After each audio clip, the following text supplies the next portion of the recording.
The Green Monster is really good fun. This was released this year in 2026. It's directed by E.J. Marshall, written by John Oak Dalton, with a cast including Maddison, Allard, Ian Bjorn, Alexander Butler, Harrison Davey, and various others.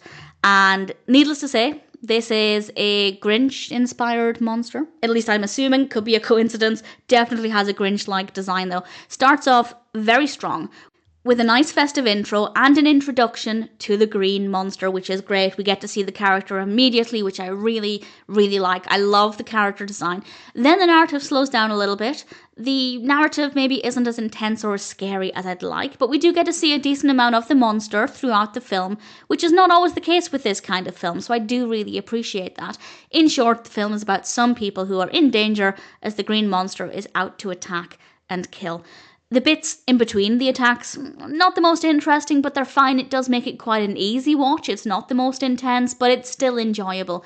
The killings themselves are not too brutal. There is some blood, a tiny amount, so if you don't like blood-based films, that's worth bearing in mind. But I find that those scenes are actually really good fun. They're sometimes quite festive, which I loved. A little gory, but again, nothing too intense. The characters are all believably written with good performances.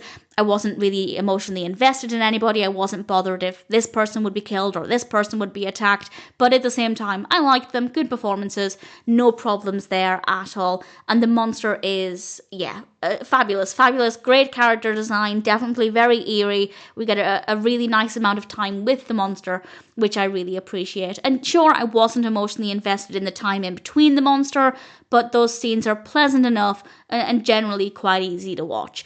Visually, it is a strong film with great lighting and camera work. It could be a bit more festive, but I like films that are very sickly sweet on the Christmas front, so that's more of a personal opinion. There is still a decent amount of Christmas decor there, and the music itself is quite nice. It's somehow both magical and festive, and also eerie, and it definitely adds to the atmosphere. It's really good fun.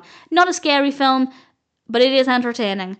It's an easy watch with some nice Christmas visuals, a bit of gore every now and then, and a fabulous Grinch-like creature. If you're looking for a fun, Christmas-themed horror, then The Green Monster is definitely worth watching.